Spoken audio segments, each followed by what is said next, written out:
Hello everyone, स्वागत है आपका एक बार फिर से निमिज नॉलेज पॉइंट पर। तो जनरल स्टडी का सेट 5 आज करेंगे हम। इससे पहले हमने 4 पार्ट जो है वो इसके कर लिए हैं।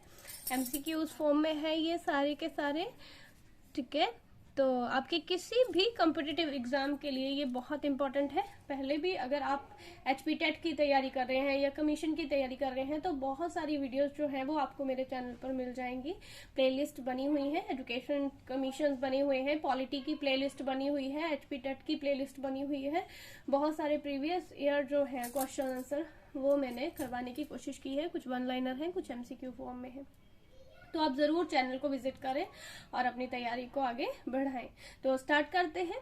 फर्स्ट क्वेश्चन है हमारा, हरित क्रांति का जनक किसे कहा जाता है? हरित क्रांति का जनक किसे कहा जाता है? Who is called the father of green revolution? तो ये हमें पता है, स्वामीनाथन, MS स्वामीनाथन, ठीक है। जो वर्गीस कुरियन है, इन्हें हम लोग व्हाइट रिवोल्यूशन के फादर ऑफ व्हाइट रिवोल्यूशन बोलते हैं, ठीक है ना। और MS स्वामीनाथन को हम लोग क्या बोलते हैं? हरित क्रांति का जनक। तो आपको याद रखना है।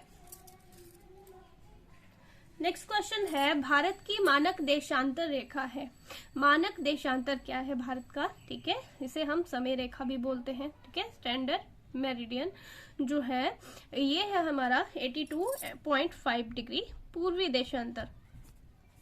पूर्वी देशांतर हमारे, अगर हमसे पूछा जाए कि हमारा भारत कहाँ स्थित है, तो देखिए जब अक्षांश पूछे जाते हैं, अगर हम ये पृथ्वी मान ले, ठीक है, अगर अक्षांश पूछे जाते हैं तो हमारा जो भारत है वो उत्तरी अक्षांश में पड़ता है, ठीक है, नॉर्थ में पड़ता है और उत्तरी अक्षांश में पड़ता है। जब अक्षांश पूछे जाते हैं तो उत्तरी अक्षांश में पड़ता है। और जब हमसे देशांतर पूछे जाते हैं तो हमारा भारत जो है वो यहाँ पे है ना, तो पूर्वी देशांतर में पड़ता है, पूर्वी देशांतर। तो ये भी आपको याद रखने हैं। भारत की अवस्थिति जो है वो उत्तरी अक्षांश और पूर्वी देशांतर में है, ठीक है। तो इसीलिए हम क्या स्थिति बोलते हैं कि हमारा भारत कहाँ है? उत्तर पूर्वी गोलार्ध में है, उत्तर अक्षांश और पूर्वी देशांतर में, ठीक है। उत्तरी अक्षांश ऊपर है और पूर्वी देशांतर में है। तो ये भी आपको याद रखने हैं। 82.5 डिग्री पूर्वी देशांतर के ऊपर जो है वो हमारी भारत की मानक देशांतर रेखा है, ये आपको याद रखना है।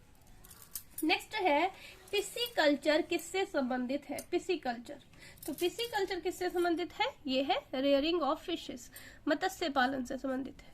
मत्स्य पालन से पिसीकल्चर जो है वो मत्स्य पालन से संबंधित है। रेशम कीट पालन, रेयरिंग ऑफ सिल्क वॉर्म, इसको हम क्या बोलते हैं? इसको हम बोलते हैं सेरीकल्चर, सेरीकल्चर, ठीक है, इसको हम बोलते हैं सेरीकल्चर। मधुमक्खी पालन, इसको हम बोलते हैं एपीकल्चर, एपीकल्चर। और अंगूर की खेती जो है, कल्टीवेशन ऑफ ग्रेप्स, इसको हम बोलते हैं विटीकल्चर, विटीकल्चर, ठीक है। तो सारे आपको याद रखने हैं। मत्स्य पालन को हम पिसीकल्चर बोलते हैं, रेशम कीट पालन को हम सेरीकल्चर बोलते हैं, मधुमक्खी पालन को हम एपीकल्चर बोलते हैं और अंगूर की खेती को हम लोग विटीकल्चर बोलते हैं। तो ये आपको याद रखने हैं। अगर आप चैनल पर नए हैं तो प्लीज चैनल को सब्सक्राइब कर लीजिए और वीडियो को अभी लाइक कर दीजिए। आपका एक लाइक जो है वो टीचर के लिए बहुत ही मोटिवेशन का काम करता है, तो प्लीज वीडियो को लाइक जरूर करें। नेक्स्ट क्वेश्चन है, भारत में सबसे पहले सोने के सिक्के जारी करने वाला कौन है? ठीक है, सबसे पहले किसने सोने के सिक्के जो थे वो भारत में जारी किए थे? तो ये थे हमारे, पूछा है क्या भारत यूनानी थे, क्या कुषाण थे, पार्थियन थे या शक थे? ठीक है, शक थे। तो ये थे भारत यूनानी, इंडो ग्रीक्स। इन्होंने सबसे पहले भारत में जो है सोने के सिक्के जारी किए हैं, याद रखना है, ठीक है। तो ये आपको इंडो ग्रीक याद रखना है। उसके बाद कुषाणों ने स्टार्ट किए थे। अगर भारतीय शासक पूछे जाएंगे तो कुषाण है। सबसे ज्यादा सोने के सिक्के पूछे जाएंगे तो गुप्त काल में, गुप्ता डायनेस्टी के दौरान जो है सबसे ज्यादा सोने के सिक्के प्रचलित थे। नेक्स्ट है, दूसरी जैन धर्म सभा का आयोजन कहाँ किया गया? सेकंड जैन काउंसिल कहाँ पर हुई थी? तो आपको याद रखना है, जो फर्स्ट हुई थी, फर्स्ट जैन काउंसिल जिसको बोलते हैं, वो हुई थी पाटलिपुत्र में, ठीक है, पाटलिपुत्र में हुई थी पहली। और जो सेकंड थी, ठीक है, ये हुई थी बल्लभी में, ठीक है, बल्लभी। तो इसका आंसर हो जाएगा बल्लभी, ठीक है। फर्स्ट जो थे उसके अध्यक्ष थे स्थूलभद्र, स्थूलभद्र, ठीक है। और जो सेकंड हुई थी, इसके जो अध्यक्ष थे वो थे देवर्धि इनका नाम था देवर्दी, क्षमा, श्रवण। देवर्दी, क्षमा, श्रवण। ठीक है, तो ये भी आपको याद रखना है। फर्स्ट जो जैन संगीति हुई थी, फर्स्ट जो पहली जैन संगीति हुई थी वो पाटलिपुत्र में हुई थी, स्थूलभद्र इसके अध्यक्ष थे।